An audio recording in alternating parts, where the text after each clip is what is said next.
You're not gonna make it. No, you ain't gonna make it. You're not gonna make it, but you can. Welcome to You're Not Gonna Make It, the show where I discuss threats that may prevent you from making it. I'm Kevin. Meal plans, the way that they are, do more harm than good. Now, the concept of planning your meal is obviously fucking awesome. But what I'm talking about is those restrictive meal plans. You have this whole list of things that someone else gave you saying, hey, eat 120 grams of salmon, 100 blah, blah, blah. Basically, it's a shopping list, a recipe list all in one. You would think, oh my God, that's so awesome. I just follow this and I'm good. But I hope if you take about 5 seconds, you can see the issue with that. Let's say you wanted to become a marathon runner. You just talk to a guy who runs marathons. He'll give you a list of everything he does. And you're like, oh, I just do this and I'll be good. Yeah, maybe. But that's not going to be fun. It's not going to be your style. It's not going to be enjoyable for you as a person necessarily. This is what worked for that person. Yes, it might work for most people, but most people do not behave the same way or eat the same. As you can guess here, meal plans as an idea, I think are fine, but the way that they are in terms of how restrictive they are, I am not a fan of. I think that will mess you up more than help you. Now, if you go to my website, sign up for my newsletter, there's a free meal prep guide there. And I call it meal prep guide, not meal plan, because it gives you a bunch of stuff and you can kind of mix and match as you want. It's more like a flexible meal suggestion sheet. I personally think this is much better, and I'm biased, of course, but if you give someone a definitive meal they must match, it might be tough. Hey, I couldn't get fish today. Hey, I had 90 grams of oatmeal instead of the 112 that was said on the guide or the plan. If things are perfect down to the number, it can be easy to kind of fall off, especially when it's something as scientific as cooking. And some people say cooking is an art, but that's only partly true. It's mostly a science. It's literally chemistry. What I'm saying is if you're saying, oh, you need these exact ingredients for this exact thing, that's just not going to happen for most people.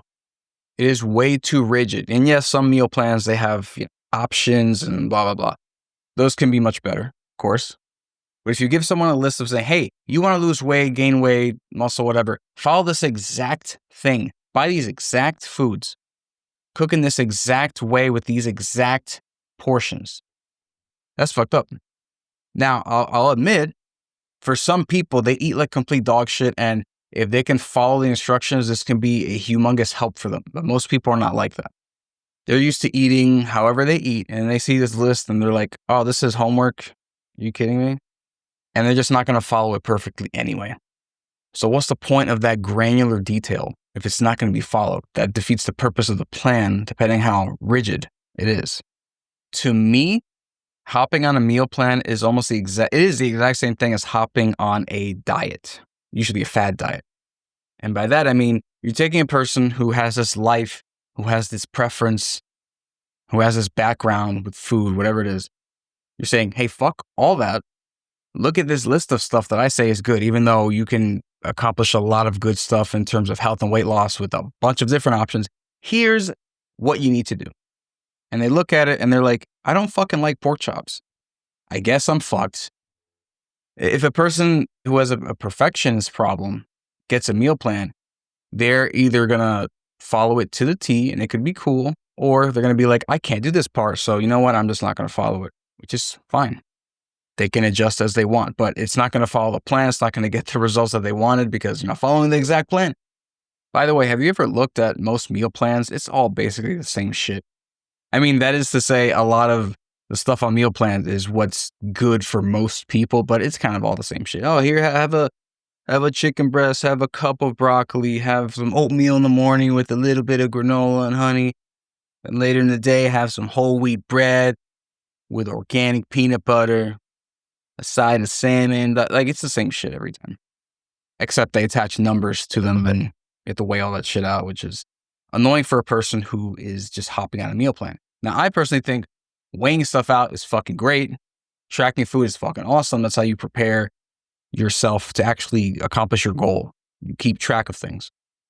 But in my opinion, hopping on a meal plan is way tougher than just starting to track your calories to begin with. Because think about it. If you're asking someone who's a complete newbie to, let's say, weight loss or caring about their food to track their calories, they think, okay, I'm just going to keep eating what I'm eating. And then I just scan this thing, measure this thing, and then I keep a log of this, and then I can see what's going on.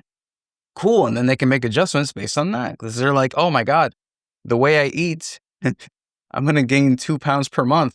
So, maybe I can change this. This is a big number here. And I know this isn't very healthy. I can probably reduce this or swap it with something else.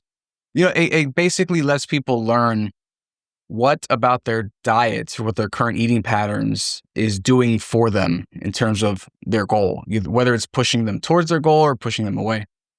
If you hop on a meal plan, first of all, I notice with a lot of meal plans, I know some do, but a lot of them don't even include the calorie amount on there, which is fucking crazy. If you're going to measure shit out and you don't even include the calories, like what the fuck is this? I know a bunch do, but most don't. I've seen a bunch and I'm surprised they don't mention the calories at all, just meal stuff. Which I guess the intention is to not overwhelm a person, but you're telling them exactly what to buy, what to cook, what to eat, when to eat it. So you're long past that point. Anyway, with the calorie stuff, the person doesn't really have to change what they're doing or change what they're eating right away. Just they kind of observe what's going on and then they can make changes from there, right? Now with the meal plan stuff, they're changing everything and tracking their food. God forbid you tell them to track their fucking calories while they're on the meal plan too. That's going to overwhelm the hell out of them. It would be ideal probably if for some reason you understand this exact person's preferences, needs, and goals and all that. There are probably some nutritionists listening right now saying, yeah, that's what the fucking point is. Yes. Fair enough. If you have spoken to this person, you understand what they like, understand what they need, understand their habits or patterns, whatever. You know them food-wise. Yeah, you could probably come up with a decent meal plan for them. I still prefer just kind of having meal suggestions instead, because I believe flexibility is incredibly important when you're making life changes. And I consider food a life change because you eat multiple times a day. If you change that, you're making a huge change to your life. For me, I have kind of a building blocks mindset when it comes to my eating. And like I said on my website, check in the link in the description. You can go there, sign up, and then you'll get a meal prep guide along with other stuff. I name it in there like the building blocks type thing where it's like, this is a food group that's pretty good, it's high in protein, whatever. This is this. Swap them in, whatever you want to do. Now that one is obviously more specific because I'm not just gonna say, hey, eat a bunch of protein here. This is a block. Put this next to a bunch of vegetables. Like that. That's completely useless. So it's a bit more specific. But what I just said is kind of how I do it. I think, okay, I got to get a bunch of protein in. That can either be, a bunch of chicken, fish, or protein shake or something. Get that in. I got to get some fats in. That's going to be through some nuts, olive oil, ghee, something like that. Carbohydrates are very plentiful. Vegetables are carbs. And you can just get that from fucking anywhere. So the carbs are the stuff I worry about the least because you can get that in pretty easily, probably without trying. And again, just to remind you, most foods have a mix of proteins, fats, and carbohydrates. So don't just separate foods out like that. That's not what I'm saying. I'm saying foods that are primarily a certain macronutrient, then, I kind of mix and match what I want for that day, for that meal. For example, I'm not going to have a meal that's just all fats or whatever. Like I'm not going to have a mug of nuts with a side of olive oil. Like obviously something should change there. Unless, I actually just thought about this. This would be an interesting experiment. You have 3 meals a day. Each meal is a macronutrient. So one meal is like full on insane amounts of protein. The other one is just all carbohydrates. The other one is just all fats. You have it in the correct ratio. I mean, that would work, I guess. It would be fucking weird, but that'd be interesting to try out anyway. I wouldn't do that, but it could be a fun experiment. But imagine I did that, right? I'm like, hey, here's my meal plan. First meal, shit ton of protein. Second meal, bunch of carbohydrates. Last meal, here's some fats. That way the proteins help you keep full, then the carbohydrates to get you the energy boost throughout the day, and then at the end you get the fats to help you last till nighttime. And then usually the exact foods, blah, blah, blah. Imagine I said that and you're like, fuck, I don't want to do that. I'm not eating a whole ass salmon in the morning. What the fuck?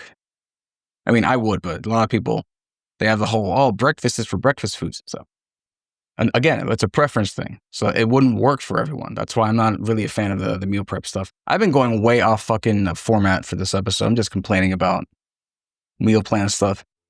But yeah, if you hop on a meal plan, it's the same thing if you hop on a diet. At the beginning, if you follow it even halfway, compared to the shit way you were probably eating before, you're going to see some quick changes.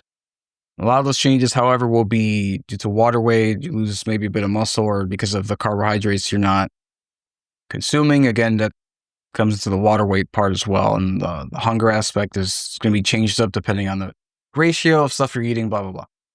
And just a reminder, if you stop eating, like carbohydrates are great, but if you reduce them because of this fucking meal plan shit or a diet, yeah, you'll lose a bunch of weight kind of quickly because carbohydrates are responsible for a lot of the water you have in your body. So you cut those out, you have less water in your body, you have less water weight, less weight. You can see the connection here, right? But you need carbohydrates to fucking hydrate your body because it should be like 2/3, 70% water. So just don't get crazy. Let me play devil's advocate here. Strict plans are the only way that I can lose weight. Flexibility just means excuses. This is an interesting one because this person sounds very self-aware. They're thinking, hey, yeah, if I don't follow a complete list, I'm going to go way off track. So yeah, I got to follow a strict plan. You know what, man? If you're this self-aware, this could actually be helpful for you. So I'm not even going to go against this, but I will suggest for this person, please have some more flexibility in your life. But until you get there, I mean, hey, you understand what's going on. So I'm not even gonna talk shit about this one. That's fair for that specific kind of person. Cutting out food groups is healthy if those foods are bad for you. Depends what you mean by food group. If you can group together like whatever the fuck Pop-Tarts and Oreos are, if that's a food group, then I would mostly agree with you. But in general, food groups can't really be bad. It's more about the quality of the food itself. Personally, and I've probably said this before, that there are bad foods, shit foods, whatever. That's just to make a statement in black and white to just make the point that some foods are not great for you. But to add some nuance to this, I don't actually think that there are foods that are bad, just foods that are a bad bang for buck. For example, Oreos, like I like to bring up, tastes great, but that little cookie is like 65, 70 calories, doesn't fill you up for shit, makes you want more. It's completely devoid of nutrition in any way. So yeah, you get a bit of nice taste, right? But then there's just nothing good about it at all. It's a bad bang for buck. And this can apply to a lot of other foods too. So I don't think food groups are unhealthy necessarily. Unless you're able to group it in as like junk food, then maybe, but even then those can serve a purpose. If you're starving, right? Like if you're literally coming out of the desert, you've been starving, and the only thing you can eat is a pack of Oreos, that's going to be fucking fantastic for your body in that moment because it's going to get a bunch of fucking energy. So it can't be bad. It's just depending on the situation and what you're trying to do. Discipline builds resilience. Cheat days are a lack of willpower. Discipline does build resilience. Cheat days are a lack of willpower. I never really got into the whole cheat day, cheat meal thing because that implies that you're on a very strict diet or whatever. And then you're just like, I'm going to eat like shit right now. I just kind of eat what I want to. But at this point in my life, I eat mostly things that are pretty good for me and go towards my goals. So if I want to eat, a pastry or whatever, it's not going to be, it's a cheat meal. It's just, this is a thing that I want to eat. This one in particular is not fantastic for, my goal or to the energy, but I'm just going to eat it because it'll be fine, for today. That's fine. I don't really consider that. I mean, people think that's like a cheat meal thing. I just think that's eating something that's not 100% aligned with what you want to do, but it's for a different reason. Maybe it's fun. Maybe it tastes good. I don't know. Maybe it's the same thing, just semantics here, honestly. But cheat days are weird. Like, what I just said, I guess you could say for me, like cheat meals are a fine thing, but cheat days, like what does that mean? Like literally the whole day you're eating complete dog shit? You're eating pizza with chips on it or something? I have no idea what necessarily that is. The closest I have is when I go play board games with my buddies and we eat a shit ton of snacks, but there's some good stuff there, you know, like a lot of vegetables and other stuff. But yeah, maybe the amount of chips that exist there would make that a whole cheat day. But I don't know. I don't think in those ways. A lack of willpower. I mean, if you're eating foods that don't 100% align with your goal, I mean, that's just gonna happen. That's fucking life. Unless you eat astronaut food that's specifically made for your stuff all the time, it's just gonna happen, whether you like it or not. But if you choose to eat something that's not completely aligned, I think it should be because you chose to do it. If a lack of willpower is an issue, then I would recommend keeping different food in your home, to be honest. Quick results keep me motivated. Moderation always fails for me. Well, this person's fucking stupid. What do you mean quick results always keep you motivated? Like, what the fuck does that mean? You constantly swap methods so that you're constantly changing and making results that you hop from fad diet to fad diet or something? I don't know what the fuck. I don't know who exists in this way. Moderation always fails for me. It sounds like an addict or something. That's a different problem than quick results. And anyway, this person's stupid. Let me give you some numbers. As of 2018, about 17% of Americans were on a special diet on any given, and rates were higher amongst women. And as people got older, that rate also increased. Again, because women are targeted often.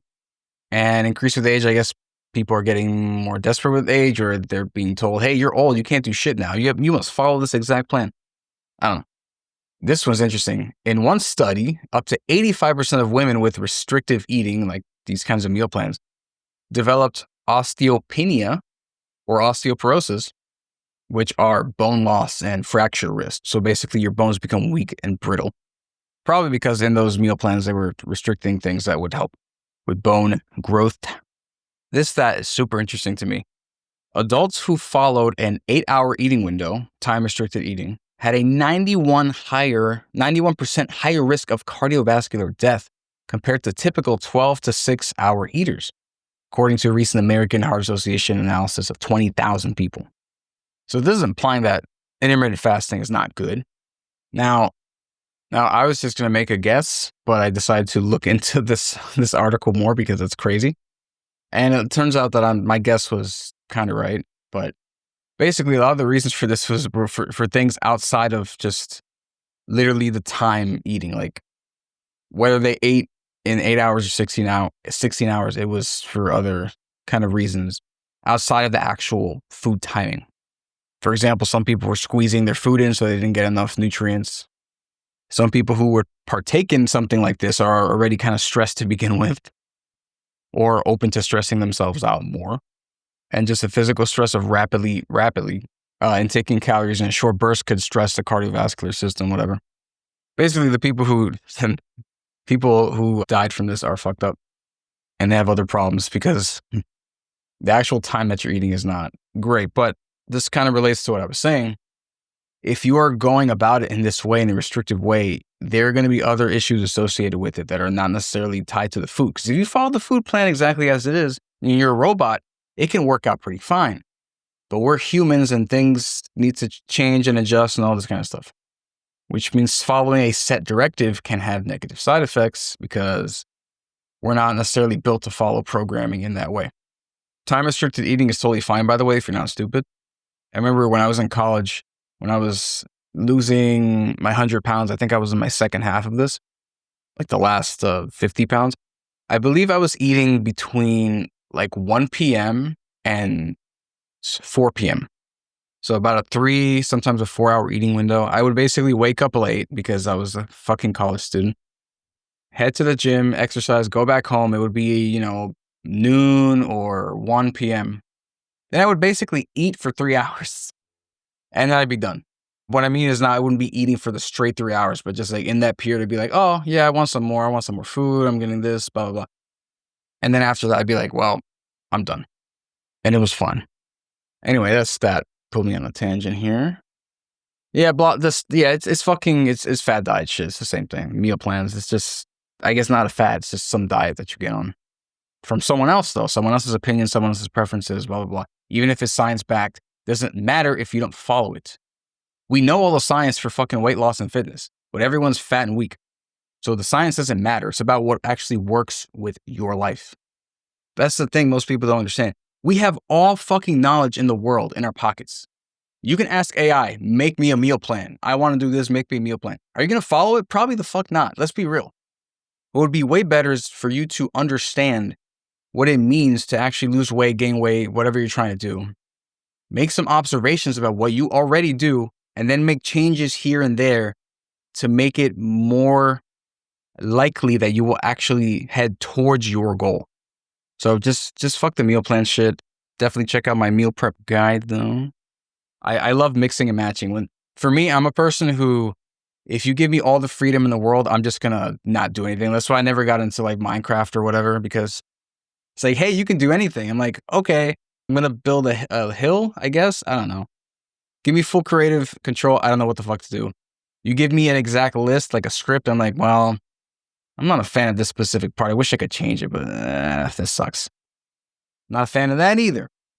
But if you give me guidelines, guide rails, suggestions, and I'd be like, okay, yeah, I want to do this, this, this, and then this will work a bit better. Okay, yeah, I got it. Here. That's me, personally. That's what I find to work best for most people. So what I suggest is you make your own meal plan. And by that, I mean your own meal suggestions. Find out what you're into. Find out how well they align with your actual goals. Then make some swaps, some cuts, some changes here and there. Over time, your meal plan will be pretty good. And it'll just be called your fucking diet because you're just eating with common sense for what you want. Very badass. So yeah, don't be like these people who restrict their eating and then get a fucking heart attack, however the hell that happens. Don't do that. Just be flexible. If you're not going to make it. Leave a comment telling me the silliest meal plan you've ever seen. For me, the silliest ones are the ones that give you all the measurements possible, but no calories. It's like, dude, you have all the information right there. Anyway, see you next time.